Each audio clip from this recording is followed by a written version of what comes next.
All right.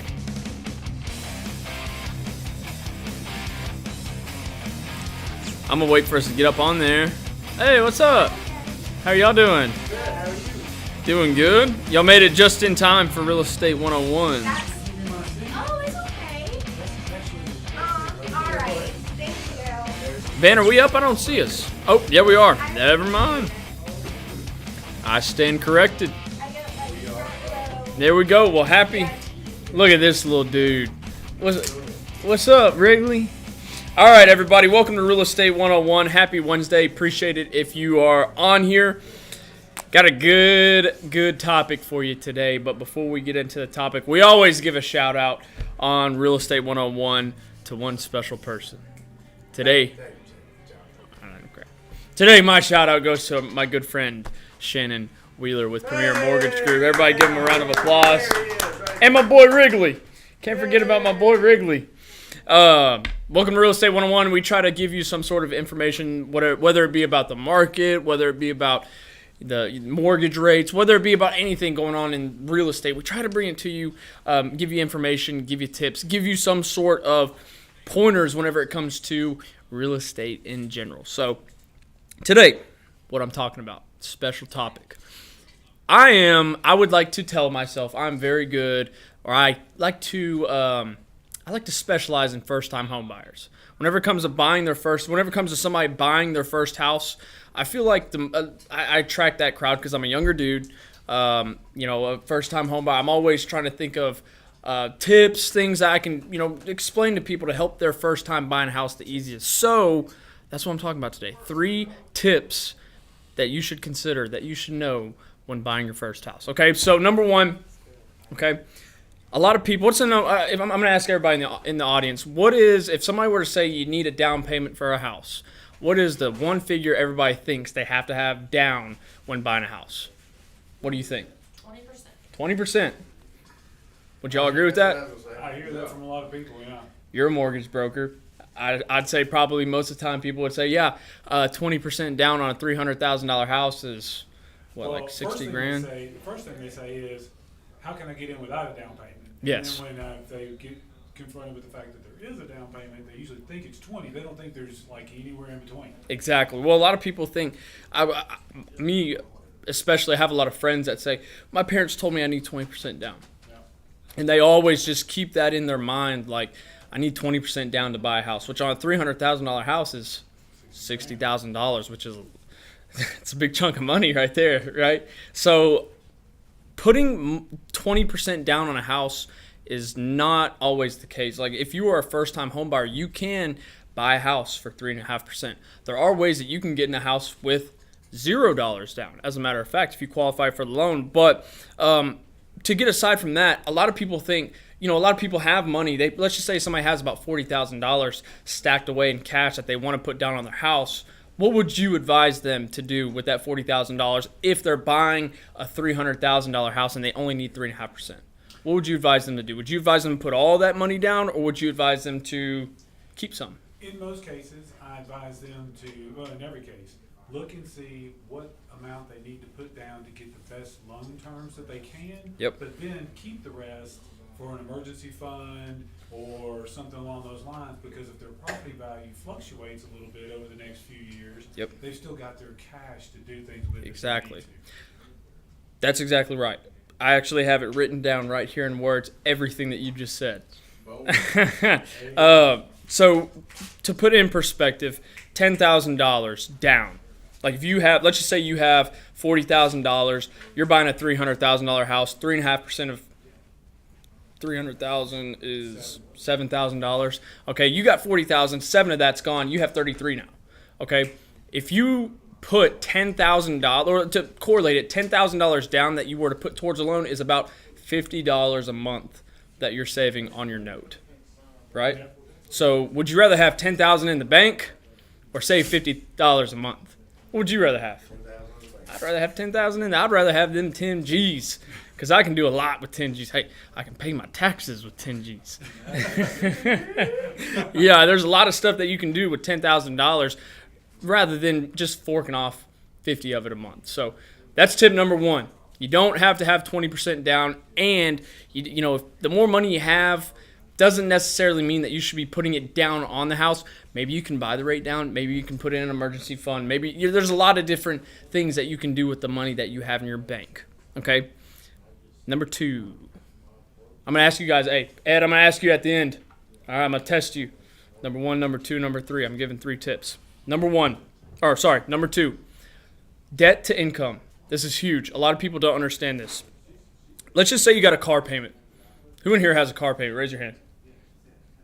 Just me and her, okay. Car payments, okay. A $700 car payment, let's just say you have a loan for a $350,000 house. Let's say you got approved for $450,000. That car payment, that's worth $700, it's going to chop off about $100,000 in your purchasing power.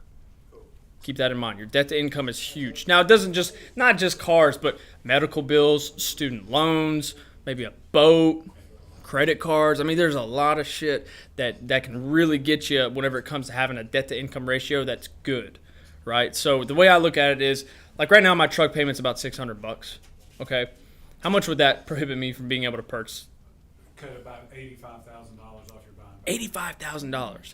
What's more important, having a nice old truck? Hey, a really nice truck. Or being able to get approved for $85,000 more in real estate that could potentially pay me back.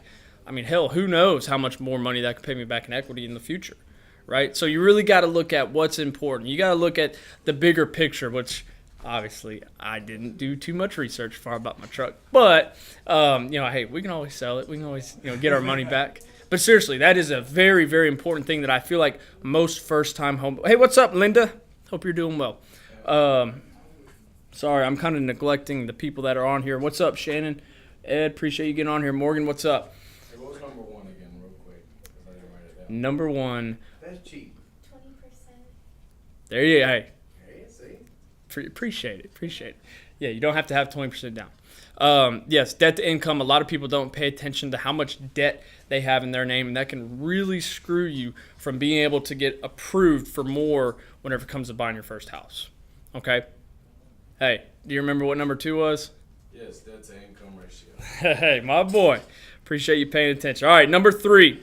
This is a very, very important thing, too. Number 3 is because I feel like whenever somebody's buying their first home, and I'm sure you hear this all the time, they want it to be perfect. You know what I mean? They want their first home to have everything that they want. They want their first home to be like, just a dream house. You know what I mean? Which, that's nice. Yes, you do want it to be as best as you can possibly have it. But I'm going to give you this analogy. If I were to give you $5 million, okay, if I said, hey, $5 million right here, you can only use that to go buy a house. Okay, you would build what you would think would be a dream house. Do you think after living in that house for a year, it would be as perfect as you thought it was whenever you first built it? Or do you think you'd find some things that are wrong with it? You'd find something. Think about that for a second. Not a lot of people understand, like, hey, my first house is not going to be perfect. And I try to tell this to people, instead of having that mindset of, I got to have this perfect house, have the mindset of, okay, I want it to be as good as I can get it, but I'm going to be building equity in the, I'm building equity as 5 years down the road. Let's say I bought a house for $200,000 today. How much do you think that house is going to be worth 5 years down the road? Yeah, so the question would be, I'm going to give you 2 options. $5 million, you can spend $5 million on a house today, or I'm going to give you $5 million, you spend 3.5 today and another 1.5 in a year. I like that. No, seriously, that's. I take the second option every time. Yeah, exactly. Because, like, I thought, like, whenever I moved into the apartment I'm in now, I'm like, dude, this place is perfect. I love it. I mean, it's everything I could ever dream. And then I look around, I'm always thinking of things, what could be better? Well, I don't like the layout of this. I think, the bathroom could be over here, or this could be this way. You know what I mean? You're always going to find something wrong whenever you live in it for a while. So instead of having that mindset of, it's got to be perfect, have the mindset of, okay, this is going to be temporary. It's just my first house. I'm going to eventually sell this house and then move into something that, I could actually live in and like a lot better in the future. Does that make sense? So, hey, do you remember what number 1 was? Yes, it was down payment not being 20%. Yeah, a lot of people don't think that. I talked to a buddy of mine not too long ago, and he said, "Yeah, man, I'd buy a house, but I need, I don't have 20% down." You know what I mean? He was just completely clueless to the fact that he didn't have to have 20% down to buy a house, right? All right, number 2, what was it? Number 2 was debt to income ratio. Debt to income. $700 of a car payment will prohibit you from buying a house, or will prohibit you from having about $100,000 in purchase power when buying a house. How crucial is that? I mean, whenever you get applications from people, how often do you see that they found a house they really loved, but they couldn't buy it because they had a car payment? Yeah, a lot. So if you ever want to know, all you have to do is take that amount of your car payment, figure out how much that's going to be. So it's about $750 per 100,000. So about $75 per every 10,000. Yep. So if you got a car payment that's $300 or $400 or whatever, you just multiply that out, and then just go to Josh's website or call Josh and say, okay, send me houses that are this much and houses that are this much, and you can see the difference right there. Huge difference. Difference between a 230 house and a 300 house. How big of a difference is that? A lot. How big of a difference is a 185 and a 235? I think that makes all the difference, especially that threshold. Like the cheaper you are, let's just say a $200,000 house compared to a $250,000 house. That $50,000 right there. $250 car note is the difference between a 200 house and a 250 house. Exactly. So if anybody has a question, call Josh. He'll send you 5 $200,000 houses, 5 $250,000 houses, and the guy who will buy your car. And we'll let you, we'll let you be the decider of what you feel like you could get out there, because Shannon brings up a great point. That is like whenever I'm looking at a house, not even that, but like $500,000. Let's say somebody could actually get approved for more, $500,000 to $600,000. There probably isn't as much of a difference as it is if it was cheaper, but there is a difference, and you can definitely tell, like, okay, I really like that $600,000 house. I really want to buy it, but I'm unable to because I have a $700 car payment. And then that's whenever you got to really dig deep and think, okay, what's more important here, having a $700 car payment or getting approved for $100,000 more? So that was number 2. What's number 3, Edward? Number 3 was don't plan on the first home being the perfect home. Exactly Build right. equity. Go into it with the mindset. Go into your first house with the mindset. I'm doing this to build equity. I'm doing this to become, not become like rich right off the bat, because it is a long, drawn out process, but go into it thinking, okay, not everything about this house has to be perfect. Not every single box has to be marked. If you go into it with that expectation, you're probably going to get let down. Okay, so go into it with the mindset of I'm doing this to build equity, so that way in the future, maybe 5 years down the road, I can sell my house, I can get a nice lick off of that house, and then go buy that dream house that I really want in the future. So there's your 3 tips for somebody that is a first-time home buyer, somebody that maybe had... Wait a minute, you forgot the most important tip. What is it? The 4th tip. Ooh. Are you taking notes? We got a 4th tip here from Shannon. Call Josh. Hell yeah. Number 4. Tip number 4. Call Josh.